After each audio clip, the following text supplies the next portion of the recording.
La senadora María Fernanda Cabal ha mostrado su indignación por los recientes golpes al narcotráfico, los cuales, según ella, están en contra de los intereses del uribismo. Además, señala que el gobierno de Gustavo Petro está recibiendo apoyo internacional, particularmente de Estados Unidos. Una reciente comunicación de Joe Biden respalda las políticas del gobierno colombiano en la lucha contra el tráfico de sustancias ilícitas, lo que ha causado malestar en sectores de la derecha.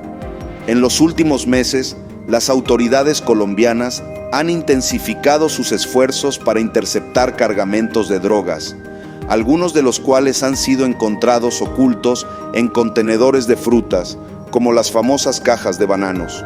Sin embargo, la justicia colombiana aún no ha logrado capturar a los máximos responsables de estos envíos. Las investigaciones sobre las empresas involucradas o si las sustancias son introducidas en el trayecto siguen sin respuestas claras.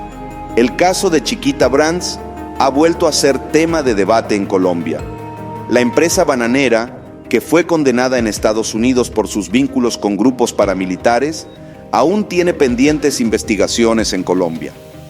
A pesar de los años transcurridos, las investigaciones no han avanzado lo suficiente, lo que ha generado preocupación sobre la posible impunidad y la falta de justicia en estos casos. La carta de apoyo de Biden al gobierno de Petro ha sido interpretada de diferentes maneras. Mientras algunos medios destacaron que Colombia sigue siendo un productor significativo de cultivos ilícitos, el objetivo de la misiva fue más bien respaldar las políticas de Petro en la lucha contra el narcotráfico. La gestión del expresidente Iván Duque dejó un incremento del 30% en la producción de drogas, un desafío que el gobierno actual ha decidido enfrentar de manera frontal. Cabal ha acusado al gobierno de Petro de pactar con el crimen, aunque las cifras muestran un panorama diferente. Durante el gobierno de Duque, se multiplicaron los grupos armados ilegales y el narcotráfico.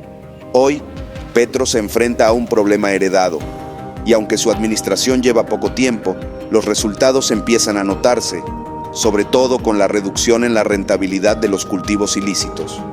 Uno de los puntos más relevantes de la carta de Biden es que reconoce que el gobierno de Petro está enfrentando a los actores más poderosos de la cadena del narcotráfico. En lugar de enfocarse únicamente en los campesinos que cultivan coca, las acciones se dirigen contra los grandes productores y distribuidores, lo que ha generado un cambio significativo en la lucha contra el narcotráfico en Colombia. Los medios alineados con la derecha, como la revista Semana, han intentado desvirtuar el respaldo de Biden, aunque reconocen que Estados Unidos ha certificado los esfuerzos de Colombia, sugieren que el éxito de estas políticas podría ser temporal. Sin embargo, la administración Biden parece estar dando un voto de confianza a Petro, permitiéndole tiempo para mostrar resultados concretos en esta lucha de largo plazo. En Colombia, las políticas de sustitución de cultivos impulsadas por Petro han comenzado a dar frutos. Cada vez más campesinos optan por cultivos legales, transformando sus economías y reduciendo la dependencia del narcotráfico. Esta es una de las razones por las que la derecha, encabezada por figuras como Cabal, ha reaccionado con tanta hostilidad, pues estas políticas han afectado los intereses de ciertos sectores ligados al narcotráfico.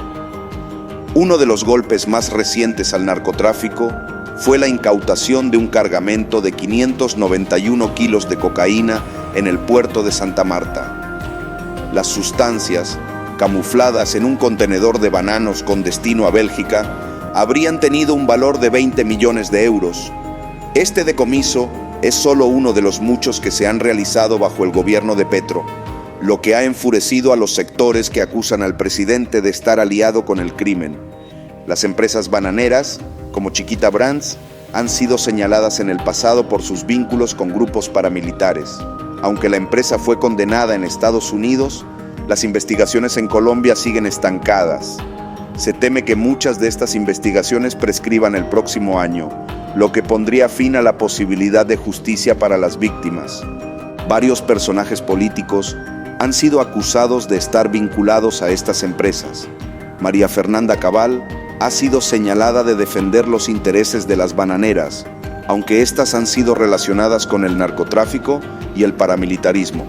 Las acusaciones también incluyen a Marta Lucía Ramírez, quien ha sido relacionada con la defensa de estos grupos en investigaciones pasadas.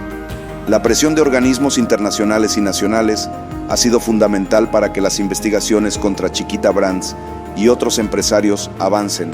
Sin embargo, la influencia política y económica de estos grupos ha ralentizado el proceso. Organizaciones de derechos humanos han exigido a la Fiscalía que informe sobre el estado de las investigaciones, pero hasta ahora no se ha dado mucha información al respecto. El Tribunal Administrativo de Cundinamarca ha emitido sentencias para que la Fiscalía entregue información sobre el estado de las investigaciones contra Chiquita Brands. Esta empresa, que fue condenada por financiar a grupos paramilitares, sigue operando en Colombia sin mayores consecuencias. La falta de transparencia en las investigaciones ha generado sospechas de corrupción y presiones políticas. Marta Lucía Ramírez, ex vicepresidenta de Colombia, fue llamada a declarar como testigo en defensa de los empresarios bananeros. Durante su testimonio, Ramírez negó tener conocimiento de las relaciones entre los paramilitares y las empresas bananeras, a pesar de que varias Convivir se habían transformado en grupos paramilitares. El juicio contra los directivos de Chiquita Brands ha avanzado lentamente, con los empresarios utilizando su influencia para evitar condenas. El abogado Jaime Lombana interrogó a Marta Lucía Ramírez sobre las relaciones entre las Convivir y los paramilitares, a lo que Ramírez respondió que no tenía información al respecto. La relación entre los empresarios bananeros y los grupos paramilitares ha sido un tema recurrente en las investigaciones sobre el conflicto armado en Colombia. Las Convivir, que inicialmente fueron creadas como grupos de vigilancia, terminaron aliándose con los paramilitares, lo que generó una colaboración con empresas como Chiquita Brands. Los empresarios bananeros han financiado a varios partidos políticos en Colombia, incluyendo el Centro Democrático y la campaña de Federico Gutiérrez. Las donaciones a partidos de derecha han sido significativas, lo que ha generado dudas sobre la influencia de estos sectores en la política nacional y su relación con el narcotráfico.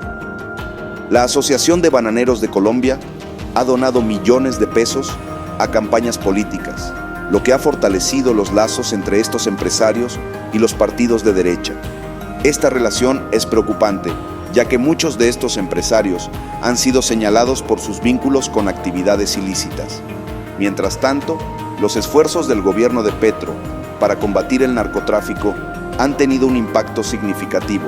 A pesar de las críticas, las autoridades han logrado interceptar varios cargamentos de drogas y contrabando, afectando directamente a las organizaciones criminales que operan en el país. En el puerto de Santa Marta, la policía incautó más de 1 millón de cajetillas de cigarrillos de contrabando, valoradas en casi 11.000 millones de pesos. Este es otro golpe al contrabando en Colombia, que ha sido uno de los principales medios de financiamiento para los grupos ilegales. Los golpes al narcotráfico y al contrabando han reducido significativamente los ingresos de las organizaciones criminales. El gobierno de Petro ha implementado una estrategia que ha logrado disminuir el contrabando en un 80%, lo que ha afectado a los sectores que antes se beneficiaban de estas actividades ilícitas. Uno de los logros más importantes del gobierno de Petro fue la captura de alias Pitufo, uno de los principales contrabandistas de Colombia. Aunque la justicia ha enfrentado obstáculos, la captura de este personaje en España ha sido un avance en la lucha contra el crimen organizado. Alias Pitufo tiene información clave sobre la relación entre generales, policías y contrabandistas en Colombia. Se espera que, una vez extraditado al país, pueda revelar detalles sobre cómo estos grupos operaban en complicidad con funcionarios del Estado, lo que podría desatar un escándalo de grandes proporciones. Las autoridades colombianas han continuado sus esfuerzos para desarticular laboratorios de drogas en todo el país. Recientemente se destruyeron 11 laboratorios en el Meta, pertenecientes a grupos disidentes, lo que afectó gravemente la producción de cocaína en la región. En el departamento de Nariño, las fuerzas de seguridad también destruyeron varios laboratorios de cocaína operados por el ELN. Estos golpes han reducido la capacidad de los grupos armados para financiar sus actividades a través de la producción de drogas. Las recientes incautaciones de drogas y contrabando han tenido un impacto económico significativo en las organizaciones criminales. La destrucción de laboratorios y la interceptación de cargamentos han evitado que millones de euros y dólares lleguen a las arcas de estos grupos. Un reciente golpe contra las disidencias en el César, donde se incautaron más de 780 kilos de cocaína, es un ejemplo del impacto de las políticas de Petro. Estas incautaciones han frenado el flujo de drogas hacia el exterior, afectando directamente a las finanzas del narcotráfico. La certificación de Estados Unidos a las políticas de Petro en la lucha contra el narcotráfico es un reconocimiento a los esfuerzos realizados por su gobierno. A pesar de las críticas, el respaldo internacional muestra que se están logrando avances significativos en la lucha contra este flagelo. La derecha colombiana ha intentado minimizar estos logros, alegando que los resultados son temporales. Sin embargo, los golpes recientes al narcotráfico y al contrabando demuestran que el gobierno de Petro está comprometido con la lucha contra el crimen organizado. La captura de alias Don Ramón, presunto integrante del Clan del Golfo, es otro ejemplo de los avances en seguridad. El gobierno de Petro sigue enfrentando desafíos, pero los resultados comienzan a ser visibles, afectando a los grupos criminales y su capacidad de operar en Colombia.